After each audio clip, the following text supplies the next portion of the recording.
Hello everyone, welcome to another session on system programming video lecture series, and today we are going to cover how we can create directories in Linux operating system, as well as how we can remove or how can we remove directories and files. So first I will start with how we can create the directories by using the Linux, and for that we have to use Mkdir. In this session we are going to cover 13 advanced examples of creating the directories and removing directories as well as files. I will go through one by one all the commands, and I will have the discussion as well as I will have the demo how you can actually run these commands by using the Linux operating system.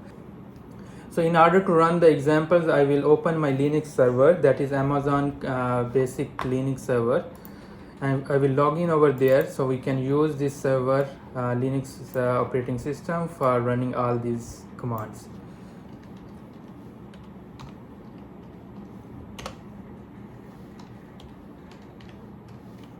Okay, so the first command is, if you want to create a directory at your current location where your terminal is, then you can simply use mkdir space the folder name or the directory name, and you will be able to create the directory.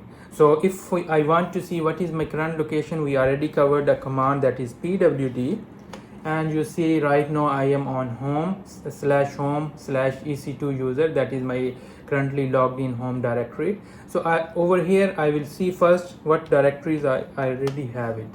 So I already have some of the directories like F7, F10. So let's try to make the directory over here with name F1. So I will use mkdir space F1, and I will execute this command, and you can see that there is no error. So if I want to see that this directory is really created, then I will just use ls, and I can see now a new directory has been added with name F1. So this is the way how you can create a directory by using simple mkdir command. This directory has been created by using relative path. If you want to create a directory by using absolute path, then you have to write down full path along with the directory name, and you can create a directory either at your current location or anywhere wherever you need to create the directory. If you are creating at the current location, then you don't need to have admin permissions, but if you are creating a directory at a location where your system files are, then you have to make sure that you will run the command by using the admin permissions, or you are currently logged in user need to have the admin permissions. So let's try to create another directory with name F2 at the same location, but this time I will use absolute path instead of relative path. So what will be the absolute path? We already checked my current path, and now I will use this current path slash the folder name or directory name. So this time I will create F2. So mkdir space slash home/ec2 user, that is my current location, and slash F2, that is the name of the directory that I want to create. So let's see, there is no issue, and if I will check the by using the ls command, I can see that a new directory with name F2 has been created. Okay, now the next one is, if I want to create a directory at somewhere else, especially in the system folders or directories, and over there you need to run the command by using the admin permissions as I just said. So let's try to create a directory with name F4 somewhere opt or in root directory, mkdir space slash opt, that is a folder or directory at the root location, and inside that I want to create, let's suppose, F4.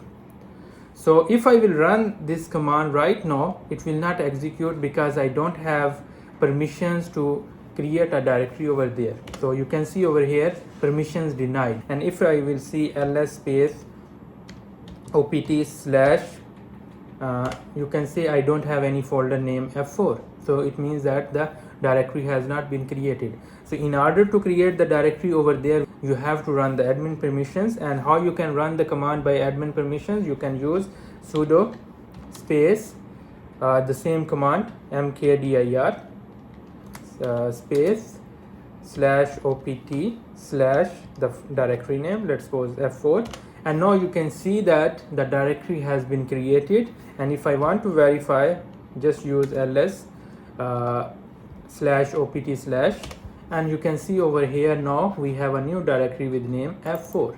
Next is if you want to create multiple directories by using single command.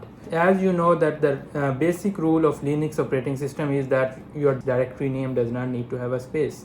So if you want to create multiple directories, just write down the names of the directories with space by using the mkdir command. So let's try to create 3 directories with name F4, F5, F6. So I will write down mkdir and I'm going to create these directories at the current location in my currently logged in user home location. So it will be F4 space F5 space F6.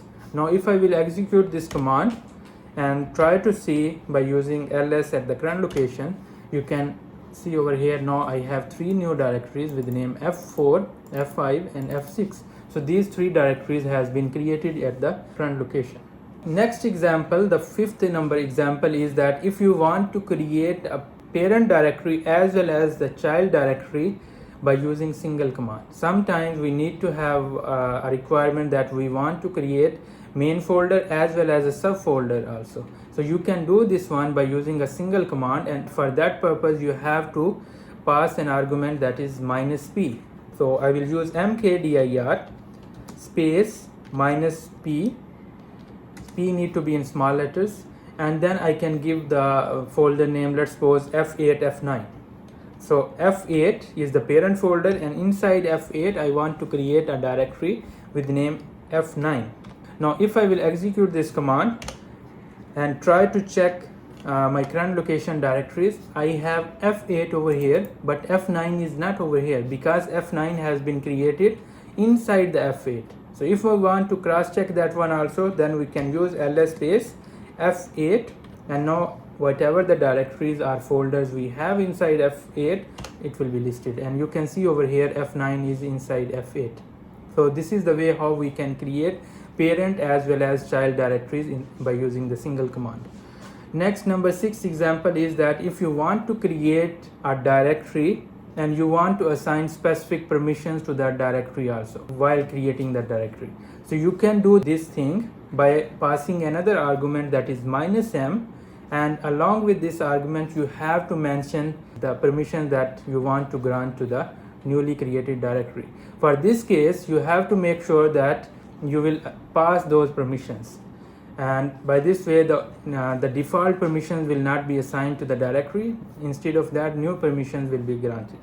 We have one complete session about permissions that will be in the upcoming sessions, so you can watch that video also if you want to understand the full concept of these permissions. So let's try to create the directory. I will use mkdir again space -m argument, that is about the permissions, and then I will pass the permission 751, and then the directory that I want to create, let's suppose I want to create F10. Okay, so if I will run this command, cannot create because F10 is already in my list over here. So I need to give another name. Let's suppose I want to go with F11.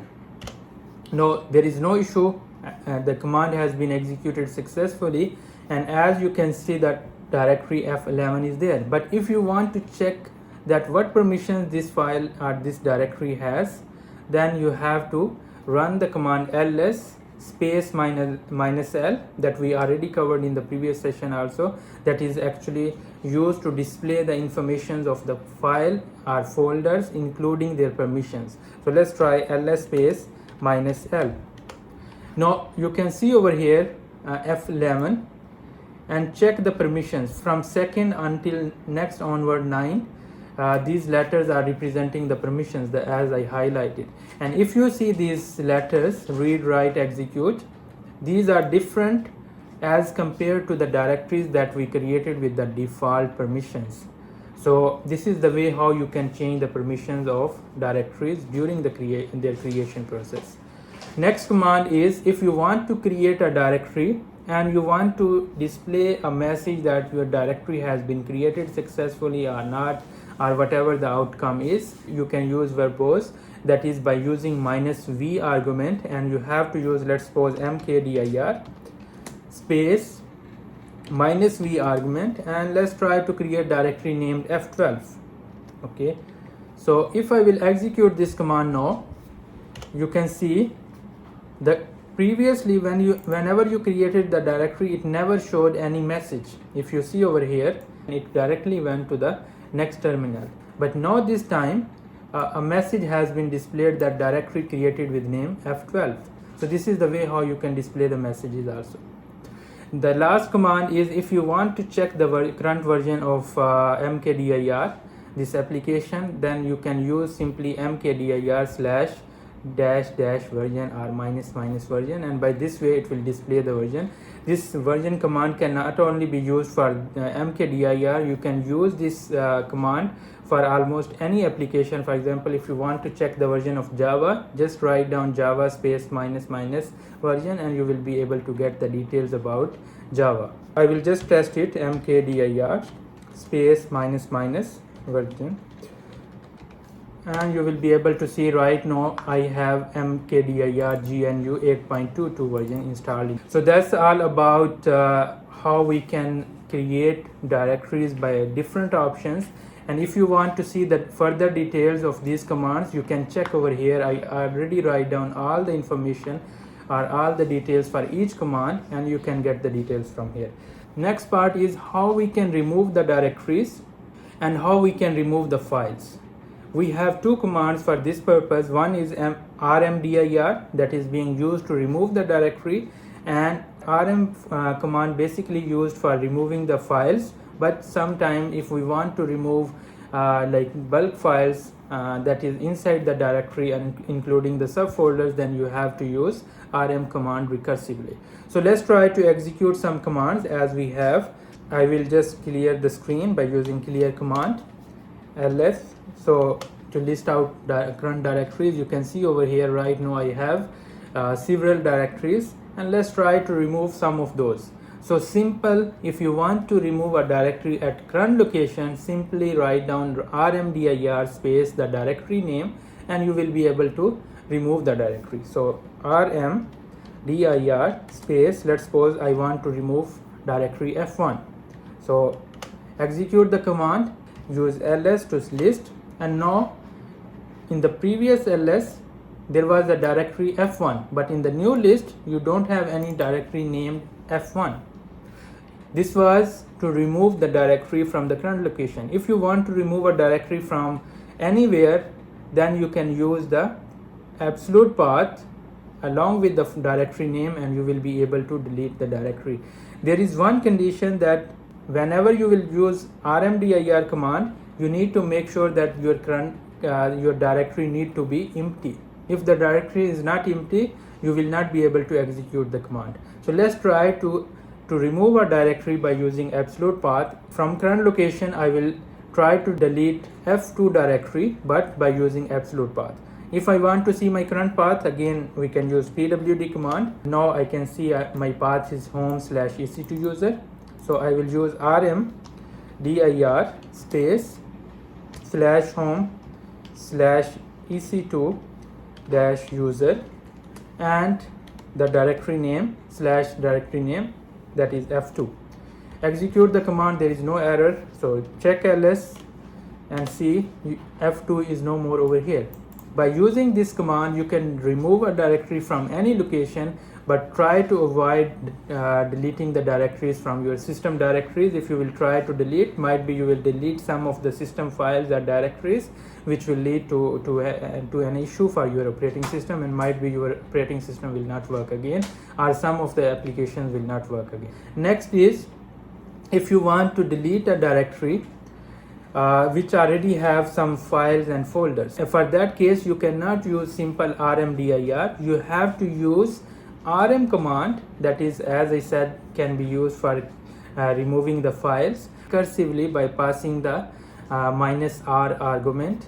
And sometimes if your any of the file is being used by the system, then you have to enforce also by passing the -f argument. So let's try to remove the directory named F8, and that F8 already have a directory inside it with the name F9. So if you will use simple rmdir, you will not be able to delete this F8 directory because it is not empty. Let's try rmdir space F8 and if you will run it, you can see over here that directory is not empty.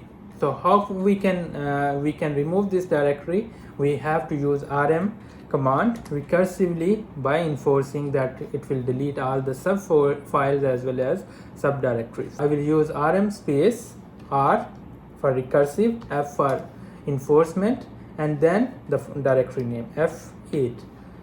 I run the command, there is no error message, and let's try to see by using ls. You can see f8 is no more part of it. So by this command we deleted not only the main directory but their contents also. Next is, if you want to remove the file interactively, for that case you have to pass the argument -i. So what is interactively? That means like if you want to display a specific message in a way that it will show that are you sure you want to remove the file or not, and if you will press yes or y, then the file will be removed. If you will press n, then the file will not be removed. In order to create the file, we will use the cat command, cat space greater than sign, and I will go with the file name f1.txt. We have another complete session about how we can use cat command to create the files and modify the file. You can watch that video also in order to get more details about the cat command. So let's try to run this command. It is actually waiting to write down something inside the file. I will just write down testing file, and let's press Ctrl Z to just stop it, although the text will not be written in the file. So now use ls to see that there is a file over here with name f1.txt. Now let's try to remove this file by using -i argument that will let you delete the file interactively. So I will use rm space -i argument, file name f1.txt.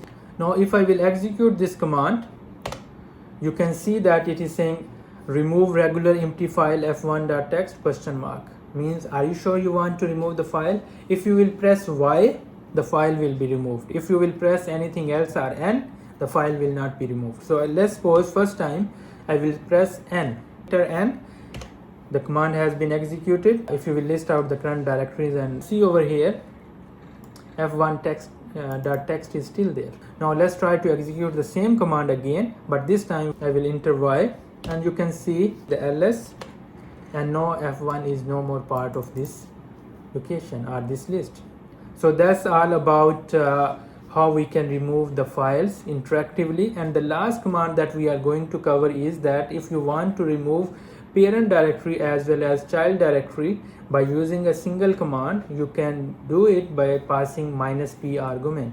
We have an existing directory f8 inside f7. Let's try to delete both parent directory f7 and the child directory f8 by using single command. So for this case I have to pass the argument -p, rmdir space -p space f7/f8. Now if I will execute this command, both f7 main directory as well as the subdirectory f8 will be deleted. So command has been executed.